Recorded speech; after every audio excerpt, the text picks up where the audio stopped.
I'm using a new recording app for this, and for some reason it's asking me to save in .mp4, so I have no clue how this is gonna turn out. RWBY! RWBY is a web series that sure does exist, and I would have to say that it is definitely one of the web series that has ever existed. I personally consider RWBY to be the indie animation equivalent of Marmite, Vegemite, or whatever yeast extract spread exists in your country, so you either love it or you hate it. I think the topic of if RWBY is good or not just as a concept or as a show has been pretty done to death. I mean, I first watched RWBY when Volume 2 had first finished, and have had it as a sort of dormant interest since then. It was something I was very interested in when I was much younger, and my opinion on it is, well, mixed, but more skewed to the positive side of mixed for nostalgia's sake. Do I like RWBY? Yeah. Is RWBY good? I never said that it was flawless or that I recommended it, I just said that I liked it. The early seasons are cheesy and the narrative gets tangled and convoluted in the later seasons. My child self was glued to it as it had shootouts and weapon fights that my pirated magical girl anime wouldn't dare touch, and who am I to disagree with a preteen? I have my criticisms now because, you know, I have a fully formed frontal lobe, but the guns are still cool. As I said, the topic of the series itself is overdone. Rooster Teeth itself has taken a nosedive in reputation recently, and I'm not touching that conversation as a million other commentators have covered it before, and they've probably covered it better than I could. But away from the main series, there's been a number of RWBY spin-offs. RWBY Chibi, a comedy spin-off series. RWBY Ice Queendom, the anime series, which I haven't seen, but apparently it's good. They put some of the cast in a BlazBlue game. They have a fucking Justice League crossover now. But there is one piece of RWBY media that has just been sitting collecting dust in my Steam library since I was gifted it when I was about 13. One piece of RWBY media that I really haven't seen many people talk about. Like, it was just announced, released, and then forgotten about. Is it good? Bad? Mediocre? Well, I mean, judging by the track record of the series, it's probably just Marmite again, so why not dust this one off as well? RWBY Grimm Eclipse is a hack-and-slash game released for early access in December of 2015 and fully released in July of 2016. I actually remember the early access for this game being advertised on the Rooster Teeth YouTube channel back in the day. I wanted to try it out really bad, but the family PC wasn't good enough to run it, and it cost over a $5 anyway, so my parents said no. Stylistically, it looks just like how RWBY did in the first 3 volumes. I guess that with the way the show was put together, it was probably very easy to replicate or even just directly port the models over to a video game setting. I know that with how early RWBY looked, this is more of an observation rather than praise from an artistic perspective, but hey, I still think it's neat how it looks just like an episode. I don't care if looking just like an episode means it looks simple in this context, I still think it's neat, and to be entirely honest, I'm just very, very easily impressed. One gripe I do have with the overall look of the game is that the player characters look scaled down. All the objects seem to be very large in comparison to the characters you play, which is a little off-putting. This gets way more obvious in the later sections with comically large vents to quote-unquote crawl through, and the environment being way too large for the scale of the player models and enemies. This is more of a minor nitpick though, and it doesn't really matter in the grand scheme of things. Overall, it continues the classic RWBY style well, and while that is either good or bad depending on who you ask, I think it's neat. Gameplay is rather simple. The game splits itself into open area exploration and then wave-based fight section. One thing I do need to bring up is that this game was very obviously built with co-op in mind, and it definitely shows within the combat. My first hour or so resulted in me dying over and over and over again as I tried to rush hordes of enemies, and the game became drastically easier when I let myself abuse the shoot button as RWBY and run far away from enemies. This felt somewhat cheesy to me, like I was just running away from the enemies and bosses to just heal. But when I considered how this was made for co-op, it made more sense. It makes sense to take turns with long range and close combat if you're playing with someone. It's like natural turn taking. One person tanks while the other person takes the ranged approach to heal, and then they swap and it continues in a loop. The gameplay itself does loop too, with exploration sections, then enemies to defeat, and then more exploration sections, and then maybe a defense point, and so on, but with how quick things get when you're used to it, it didn't bother me too much. It only started to bother me much later when the enemies became very obviously unbalanced for a single player game, but this is something I'll get into later. That being said, the combat took me a very long time to get used to. It doesn't help that I'm probably dyslexic and the control scheme diagram in the settings menu was absolutely unreadable to me. I don't know if this is my problems with reading here or if this is just a genuinely messy diagram. I think they could have at least color-coded it. If you're neurotypical and can't read this either, well, let me know in the comments. It took me about an hour of pointless deaths to figure out all the different attacks and how to string them together, but after that embarrassing start, the game did become way easier. There's also other quick time events like E to parry and something with F, but I kind of ignored the QTEs, half because they go way too fast for me to be able to tell what key it is, see the probable dyslexia I refuse to see a doctor about, and they're optional anyway. I did get more comfortable using them in later playthroughs though. The controls aren't perfect, but they aren't that bad either. I think the combat system could have used a proper tutorial, like, for example, another game I like with a similar combat system, which is similar as in it has two attacks you combo together along with the dodge and quick time mechanics. I'm aware they're very different video games. I'm not at all saying they're similar in any way outside of this, is Bayonetta, which, while it also tosses you directly into a fight without a tutorial, it gives you a tutorial one cutscene later that blends itself into the enemy wave mechanics well. It shows you your first attack, then your second, then your dodge, and then more intricate controls for the combat. I feel like Grimm Eclipse could have used a tutorial like this with your first encounters rather than just tossing you directly in. You do get pointers later on for how specific enemies work from the characters guiding you, but this information all relies on you already knowing the combat system. This could all be nitpicky, and I could just be bad at video games though. I don't play video games very much. Speaking of criticisms on how the game is laid out, it's pretty weird at times. The camera movement is either your best friend or your enemy depending on how it feels. The game's checkpoints are also very sparse, meaning if you die at the very end of a fight, you've got to do it all again. Also, the checkpoints don't save between levels and it doesn't warn you if you're losing progress or not. I had to close out of the game at the collapse at one of the later boss fights, came back and I was back in the fucking building again. There's also no proper pause button. I learned this the hard way when I went up to get a drink during a tower defense section, and it did not end well. Again, this is because at its core, it's a multiplayer game. It supports single player, but lacks any real changes from the online mode. I'll touch more upon this later, as it's a minor problem to begin with, but some sections later on become agonizing to complete alone. The subtitles were also not really accurate at times. As previously mentioned, I'm disabled, and one of the things I rely on is subtitles, and they don't really match what the characters are saying sometimes. The dialogue also skips very strangely sometimes. Some of the voice lines also have the beginning or end randomly silent. Interfering with our security network. Or it might be everything! Either way, I believe it should be worth investigating the Merlot Industries building in Mountain. But these are minor nitpicks, all things considered. On the topic of guiding characters, the voice acting sure does exist. I mean, it's overly cheesy for the most part, but this is a RWBY game. RWBY itself is overly cheesy, as it's essentially just American shoujo. So I'm not all that bothered by it. But god, Professor Port on the phone is really annoying sometimes. Cheese is to be expected from RWBY, but I guess there's a difference between cheesy acting on your TV and cheesy acting directly in your ear in an immersive format like a video game. But that criticism went entirely out the window the second Oobleck showed up. Oobleck Sweep. Best character in the series. Missing in action since Volume 4. Bring him back! One last thing for my general overview of the game is the soundtrack.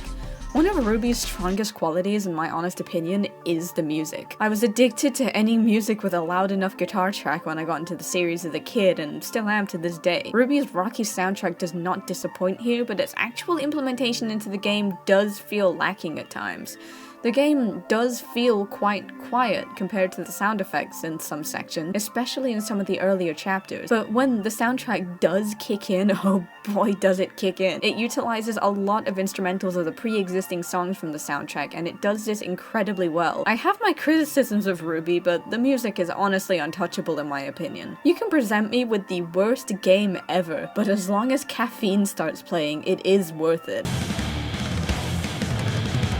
In terms of gameplay in depth, RWBY Grimm Eclipse is just your standard hack and slash game. You have 4 characters to choose from in the base game: Ruby, Weiss, Blake, and Yang from the titular Team RWBY, with Team Juniper as $5 DLC, consisting of Jean, Nora, Pyrrha, and Ren. I don't have the DLC, so I don't care about them, but according to the Steam reviews, they add a lot of variety to the combat system. Each character has a fighting style unique to how they fight in the series, with light, heavy, range, and ultimate attack. These attacks can be upgraded through the skill tree. In any playthrough, you can get skill points from levels 1 through 10 and can invest in different areas. These points can be refunded at any time with no consequences, so if a fight is difficult, you can invest more heavily into one area that suits that fight better. A lot of areas of the skill tree are locked behind kill count to encourage replays of the game so that you can play again with different builds. You're also locked out of some attack types if you select the other option on a skill tree. For example, on RWBY I had invested in stun and so could not upgrade damage. This also adds a degree of build variety. In acronym name order, RWBY is the first character I finished my playthrough with. She offers a pretty balanced playstyle through short and long range. Her light combo consists of up to 8 attacks with crescent rows, covering a lot of area around herself, giving her protection. Her heavy attack focuses one enemy at a time, either with one blunt swing of crescent rows or a charge attack doing more damage, knocking an enemy down. As with every character, she has a light to heavy attack combo, which has her attacks end with a couple of heavy hits onto one target. Her ranged attack consists of 1 to 3 bullets, with each shot sending her backwards in recoil. Her ranged upgrade allows her to stun groups of enemies, which I personally found incredibly useful. I'm not ashamed of stun cheesing the single player campaign. In fact, I encourage it with how awful it gets later on. Her ultimate attack has her swing in a wide circle to attack many enemies at once, and the range and damage can again be improved through the skill tree. Her special attack has her focus in on one enemy for high damage. Overall, I enjoyed RWBY's playstyle the most. Weiss's light combo consists of up to 6 close range attacks on a single target.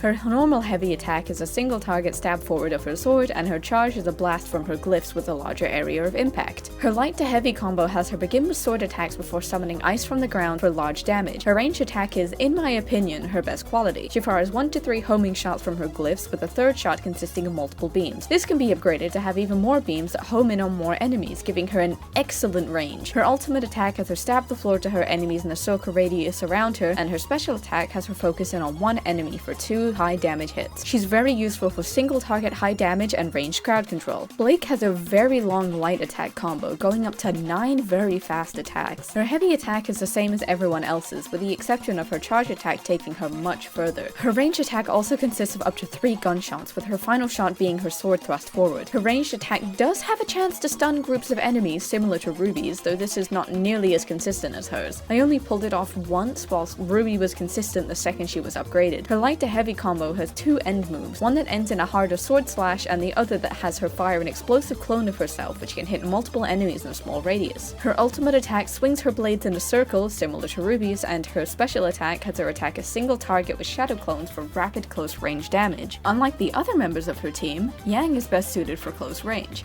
Her light attack consists of up to 5 attacks, with 4 punches firing bullets on the last 2 and then ending with a kick that pushes the enemy away. Her charged heavy attack ends with 1 high-powered punch forward, and her normal heavy is 1 single punch forward. Her ranged attack fires 2 shots in random directions before 2 shots directly in front of her. Though her ranged attacks aren't very reliable or accurate, she's very useful for single target high damage. The explosive nature of her attacks can also knock down many enemies at once. Her special attack focuses in on one enemy for an explosive blast, dealing incredibly high damage that can be upgraded further, and her ultimate has her punch a single target directly into the ground with a circular blast radius hitting multiple enemies in the process. Though she severely lacks range, Yang in a team with other characters could definitely be useful as a tank, especially later on when annoying respawning cannon fodder enemies are brought into boss fights. As previously mentioned, this game is intended for multiplayer, so using specific characters or builds together would optimize the experience. For example, as I said earlier, Yang's short range can be aided by playing with a friend as Weiss, where her broad homing attacks would more than make up for Yang's inaccuracy. RWBY and Blake are very broad, with their attacks being quite balanced between short and long range. RWBY can be used almost as a support character, with her ability to consistently stun large groups of enemies from afar, and other characters can be used to clear crowds one by one. That being said, the single player is limited. The optimization for multiplayer makes the game much longer and not particularly in a good way. If you pick a limited character like Yang, it might be hard to get anywhere. One thing I did notice is that deaths do go unpunished, leaving your character level and XP entirely untouched, and even restoring breakable objects to where they were before. With this, you can grind levels in the early game to help with the skill tree with some relatively bad fights. This helped me a lot in my first playthrough. I cheesed my way to unlocking Ruby's stun, and from there the game became much easier. Was this good for me? Yes. Was it fun? Not exactly. I can definitely see someone getting frustrated with the game at the first chapter and then refunding it. I might be able to put up with the clunk, but not everyone is me. It got enjoyable over time, but with how the numbers of enemies and their health bars are intended for multiple people at once, it quickly felt more like a chore, and the loop did get incredibly stale due to this. As previously mentioned, Team Juniper is available as DLC. I haven't played them, but they supposedly provide a much larger variety in playstyle according to the reviews. I can definitely see the potential for more build variety for subsequent playthroughs, but hey, I don't have $5 on me right now. Please help me meet the YouTube monetization quota. My family is starving. Grimm Eclipse takes place between Volumes 2 and Volumes 3, after the field trip but before the Vital Festival. I don't want to fall into the trap that other reviewers fall into where they just recount the plot, so I'm gonna do the opposite thing and explain the plot too briefly. Professor Port sends the team, or individual character if you're like me and have no friends who play this garbage, on a trip to fix the security network. They then discover that it's been reprogrammed, and they then discover that the symbols now on them belongs to Merlot Industries. This ties it back to the plot of Volume 2, as it brings the characters back to Mount Glen, where the field trip in that volume took place. From there, Oobleck takes over guiding the player, and the players find themselves dealing with modified Grimm, and their investigation takes them to an abandoned island where Merlot himself is hiding out. Ozpin and Merlot then start having beef in the fucking Discord call like the disheveled old men they are, and lore is dropped about the disaster on Mount Glen from V2. The team then finds themselves in his lab and proceed to break everything he owns. The last 3 chapters are basically just breaking all of his things and making him mad. You did it! That will deliver a shock to Merlot's system. Wait a minute. Possible shock reference. Never mind, forget all of my criticisms, this game is peak. Overall, the story is okay. It adds more to the lore from volumes 1 through 3, and though RWBY lore is all over the place now, it had kind of the opposite problem back then. It gave more insight into the world and events taking place within it, which was neat. Overall, the story isn't that big of a focus. It only really exists to push the characters onwards, and there's nothing really wrong with that. The player characters don't really do anything to change the narrative, and all of the events that take place are from the other characters' actions. See, Ozpin and Merlot beefing on my fucking landline. It's RWBY writing at the end of the day. It's never really been anything to write home about. As I said in the intro, talking about the state of the series is overdone, and it doesn't really apply to a piece of media released before the series got too convoluted. So overall, it's okay. But you're probably playing this game to beat people up with your friends as your favorite character. So the story adding to the pre-existing world building is probably just a bonus. If anything, the story is relatively self-contained. It's never really mentioned again in the main series, so I feel that this may be one of the reasons that this game fell into relative obscurity within the RWBY discussion. It never really had an impact to begin with. It was always just intended to be a spin-off with a story that you don't really need to know about to be able to understand the series, which I guess was good for a standalone piece of media, but bad considering how little of an impact this really had and how quickly it was forgotten about. I've already mentioned that I'm pretty easily entertained. This was Rooster Teeth's first video game release, and all things considered, it isn't bad. It was made by what was a smaller indie studio, and though Rooster Teeth now is a very different entity, to put it simply, and avoid touching upon the mountains of current controversy, the conditions were very different nearly a decade ago when this dropped. Considering all of this, the game is kind of neat in my opinion. Yes, it's not too much to write home about, and it's pretty mediocre all things considered, but I still enjoyed most of it. It took a while to get used to the jank and even longer to get used to the serving sizes intended for a group of 4, but when I got into the proper rhythm of things, I did like it. Would I recommend it to someone who wants to play a new hack and slash? No, not really. Would I recommend it to a friend who also liked early RWBY to pick up on sale to screw around in? Honestly, yeah, why not? It goes on sale for like £3.74 after all, according to Steam DB. It's not very good, but it's not very bad either. This just loops back to my original thoughts on RWBY from the intro. You either like it or you don't, and it's just how it is. But that being said, oh my god, this does not play well in single player. The final few levels were hell with how the game does not change itself between single and multiplayer. I'm aware that I'm not really the best at video games in general, so this could just be a gigantic skill issue on my end, but the final boss made me honestly forget all the positives I had about this game for a while. My least favorite enemies in this game are the Heavy from Team Fortress 2 and the Hideous Mass from Ultra Kill. Later enemies such as the armored mutated Beowulfs are also ridiculous to fight in single player. So much time in my footage was just me firing at enemies from afar and waiting for the stun so I can get 1, maybe 2 hits in. It's bad. In order to add more difficulty to the later phases of the final boss, the game just starts respawning annoying fodder enemies that you have to keep constantly in check. I found myself in a loop of just stunning the annoying enemies, farming them for ultimates, and then just wasting time running around while I waited to do a tiny bit of damage on the only hit window. I can see how these later fights would be better with multiple players. Someone could focus on the respawning enemies whilst others focus on the boss, or even having multiple people attacking one target in turns could make the game take much less time, but single player does not accommodate. I've brought it up throughout the script that this game takes a while, and that you can tell when multiple players would vastly improve the experience, but it becomes so apparent in the final sections. It goes from a minor nitpick that makes me go, damn, I wish I had friends to play this with so it wouldn't take so long, to something that was genuinely rage-inducing. The fact that closing out resets your progress in the chapter as well kept me replaying a section that was just annoying me, since I didn't want to close out and have to redo the whole thing. This is just